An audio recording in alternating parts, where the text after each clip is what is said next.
ನಮ್ಮ ರಂಗಸ್ಥಳದಲ್ಲಿ ಏನು ಪುರಾಣ ಪ್ರಸಿದ್ಧ ದೇವಸ್ಥಾನ ಇದು. ಸಪ್ತ ಮಹರ್ಷಿಗಳು ಕಟ್ಟಿಸಿದ ದೇವಸ್ಥಾನ ಅನ್ನುವಂಥ ಇತಿಹಾಸ ಇದೆ. ಅಂತಹ ಒಂದು ದೇವಸ್ಥಾನದಲ್ಲಿ ಇವತ್ತು ಬ್ರಹ್ಮರಥೋತ್ಸವ ನಡೀತಾ ಇದೆ. ಬರೀ ಸುತ್ತಮುತ್ತಲಿನ ಗ್ರಾಮಸ್ಥರು ಮಾತ್ರ ಅಲ್ದಿರ ನಾಡಿನ ಸಮಸ್ತ ಜನತೆಯು ಸಹ ಇವತ್ತು ಏನು ಯಾರೆಲ್ಲ ನಂಬಿಕೆ ಇದೆ ಈ ದೇವರ ಮೇಲೆ ಅವರೆಲ್ಲ ಬಂದು ದೂರ ದೂರದ ಊರುಗಳಿಂದ ಬಂದು ಭಾಗಿಯಾಗಿ ಈ ಒಂದು ಬ್ರಹ್ಮರಥೋತ್ಸವದಲ್ಲಿ ಸಾಕ್ಷೀಭೂತರಾಗಿದ್ದಾರೆ. ಅವರೆಲ್ಲರಿಗೂ ಏನು ಶ್ರೀರಂಗನ ಆಶೀರ್ವಾದ ಇರಲಿ, ಎಲ್ಲರಿಗೂ ಒಳ್ಳೆಯದಾಗಲಿ ಅಂತ ಈ ಮುಖಾಂತರ ನಾನು ಕೇಳ್ತೀನಿ.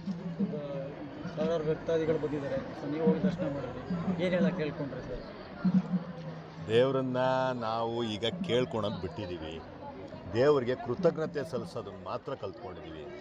ದೇವರು ನಮಗೆ ಏನೆಲ್ಲ ಬೇಕೋ, ಆರೋಗ್ಯ, ನೆಮ್ಮದಿ, ಶಾಂತಿ, ಕುಟುಂಬದಲ್ಲಿ ಒಂದು ಅನ್ಯೋನ್ಯ ಭಾವ, ಸ್ನೇಹಿತರಲ್ಲಿ ಒಂದು ಒಳ್ಳೆಯತನ, ಇದೆಲ್ಲ ದೇವರಿಗಾಗಲೇ ನಮಗೆ ಕೊಟ್ಟಿದ್ದಾರೆ. ಇದನ್ನೇ ದೇವರೇ ಇದನ್ನು ಕಂಟಿನ್ಯೂ ಮಾಡ್ಕೊಂಡು ಹೋಗಪ್ಪ ಅಂತ ಕೇಳ್ತೀವಿ ಬಿಟ್ಟರೆ ಇನ್ನೇನನ್ನೋ ಕೇಳೋ ಅಂತಹ ಮನಸ್ಥಿತಿ ನಮಗಿಲ್ಲ. ನಿಜಕ್ಕೂ ಕೃತಜ್ಞತೆ ಸಲ್ಲಿಸೋದಕ್ಕೆ ಇವತ್ತು ನಾವಿಲ್ಲಿ ಮಾಡಿದ್ದೀವಿ. ಸ್ನೇಹಿತರು ಮತ್ತು ನಿಮ್ಮ ಬಾದಗನಹಳ್ಳಿ ಕನ್ನಳ್ಳಿ ಗ್ರಾಮಸ್ಥರೆಲ್ಲ ಸೇರ್ಕೊಂಡು ಅನ್ನ ಸಂತರ್ಪಣೆ ಮಾಡ್ತಿದ್ದಾರೆ, ಏನು ಹೇಳ್ತೀವಿ ಸರ್? ನಿಜಕ್ಕೂ ಇದು ನಮ್ಮ ನಾಡಿನ ಸಂಸ್ಕೃತಿಯ ಪ್ರತೀಕ. ಬರೀ ಬಾದಗನಹಳ್ಳಿ ಮಾತ್ರ ಅಲ್ಲ, ಬರೀ ರಂಗಸ್ಥಳದಲ್ಲಿ ಮಾತ್ರ ಅಲ್ಲ, ಇಡೀ ನಮ್ಮ ಭಾರತ ದೇಶದಲ್ಲಿ ನಮ್ಮ ಸಂಸ್ಕೃತಿ ಏನಂತಂದರೆ ಈ ರೀತಿಯ ಒಂದು ಪೂಜೆಗಳು, ಹಬ್ಬಗಳು ಆದಾಗ ನಮ್ಮನ್ನು ನಾವು ತೊಡಗಿಸ್ಕೊಂಡು ತನು ಮನ ಧನಗಳನ್ನು ಅರ್ಪಿಸ್ಕೊಂಡು ಜನಗಳ ಸೇವೆ ಮಾಡುವಂತಹ ಆ ಮುಖಾಂತರ ದೇವರವನ್ನು ತಲುಪುವಂತಹ ಕೆಲಸ ಎಲ್ಲರೂ ಮಾಡ್ತಿದ್ದಾರೆ. ಅದೇ ರೀತಿ ಈಗ ಬಾದಗನಹಳ್ಳಿಯ ನನ್ನ ಸ್ನೇಹಿತರಾದ ಮುರಳಿ ಅವರಿರ್ಬೋದು, ಮೂರ್ತಿ ಅಣ್ಣವರಿರ್ಬೋದು, ಪ್ರತಿಯೊಬ್ಬರೂ ಸಹ ಏನು ಈ ಊರಿನ ಹಿರಿಯರೆಲ್ಲ ಸೇರಿ ಮತ್ತು ಊರಿನ ಯುವಕರೆಲ್ಲ ಸೇರಿ ಇದನ್ನೊಂದು ಹಬ್ಬವಾಗಿ ಏನು ಆಚರಿಸ್ತಾ ಇದ್ದಾರೆ. ಅವ್ರಿಗೆಲ್ಲರಿಗೂ ಒಳ್ಳೆಯದಾಗಲಿ. ಮುಂದಿನ ಪೀಳಿಗೆಗೆ ನಮ್ಮ ಪರಂಪರೆಯನ್ನು ತಗೊಂಡು ಹೋಗ್ತಾ ಇದ್ದಾರೆ. ಅವ್ರಿಗೆಲ್ಲರಿಗೂ ದೇವರ ಆಶೀರ್ವಾದ ಇರಲಿ ಅಂತ ಈ ಮುಖಾಂತರ ಕೇಳ್ತಾರೆ. ಸರ್, ಇದು ಪುರಾತನ ದೇವಸ್ಥಾನ ಅಂತ 7 ದಿನ ಸಂಕಲ್ಪವಾಗಿ ನಡೆಯುತ್ತೆ. ಇವತ್ತು ಹೊಸದಾಗಿ ಮರದ ತೇರು ಬಂದಿದೆ. ಕಬ್ಬಿಣದಲ್ಲಿ ಮಾಡಬಾರ್ದು ಅಂತ ಆಗಮಶಾಸ್ತ್ರದಲ್ಲಿದೆ. ಮರದ ತೇರಿನಲ್ಲಿ ರಥೋತ್ಸವ ಆಗುತ್ತೆ. ಅತಿ ವಿಜೃಂಭಣೆಯಿಂದ ನಡೆಯಿತು. ಆಮೇಲೆ ಇದು ದೇವರು ಪೂರ್ತಿ ಸಾಲಿಗ್ರಾಮ ಶಿಲೆ, ಎಲ್ಲ ಪೂರ್ತಿ ಒಂದೇ ಸಾಲಿಗ್ರಾಮ. ಸಪ್ತಋಷಿಗಳ ಪ್ರತಿಷ್ಠೆ ಮಾಡಿರೋದು, ಹೊಯ್ಸಳ ಕಾಲದಲ್ಲಿ ಕಟ್ಟಿರೋದು ದೇವಸ್ಥಾನ. ಪಾದದ ಹತ್ರ ಕಿಂಡಿ ಇದೆ. ವರ್ಷಕ್ಕೆ ಒಂದು ಸಲ ಸೂರ್ಯನ ಬೆಳಕು ದೇವರ ಪಾದಕ್ಕೆ ಬೀಳುತ್ತೆ. ಮಕರ ಸಂಕ್ರಾಂತಿ ದಿವಸ ಬೆಳಗ್ಗೆ ಸೂರ್ಯ ಹುಟ್ಟುವಾಗ ಬೀಳುತ್ತೆ. ಆಮೇಲೆ ಇದು ಬಂದು ಮೋಕ್ಷ ರಂಗ ಅಂತ, ಆದಿರಂಗ, ಮಧ್ಯರಂಗ, ಅಂತ್ಯರಂಗ ನೋಡಿ ಇಲ್ಲಿ ಬಂದು ನೋಡಿದ್ರೆ ಮೋಕ್ಷ ಪ್ರಾಪ್ತಿ ಅಂತ ಮೋಕ್ಷ ರಂಗ ಅಂತ.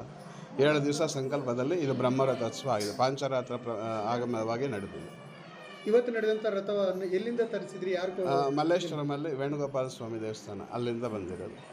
ಅವರು ಅರ್ಚಕರು ಅಲ್ಲಿಂದನೇ ಅರ್ಚಕರು ಅಲ್ಲಿಂದ ನಮ್ಮ ಇವರೇ, ಅವರು ಅಲ್ಲಿಂದಲೇ ಬಂದು ನಡೆಸ್ಕೊಟ್ಟಿದ್ದಾರೆ. ಇನ್ಯಾರು ಬಂದಿದ್ರು ಇವತ್ತು ಕಾರ್ಯಕ್ರಮಕ್ಕೆ? ಇವತ್ತು ನಮ್ಮ ಇದು ರಂಗಸ್ಥಳ ಕುಟುಂಬದಿಂದ ನಾವು ವಂಶ ಪಾರಂಪರ್ಯವಾಗಿ ಇಲ್ಲಿ ಅರ್ಚನಾ ವೃತ್ತಿ ಮಾಡ್ತಾಯಿದ್ದೀವಿ. ನಾವು ಪೂರ್ತಿ ಅಣ್ಣ ತಮ್ಮಂದರೆಲ್ಲ ಸೇರಿ ಇದು ಮಾಡ್ಕೊಂಡು. ಆಡಳಿತಾಧಿಕಾರಿಗಳು ಯಾರು ಬಂದಿದ್ರು?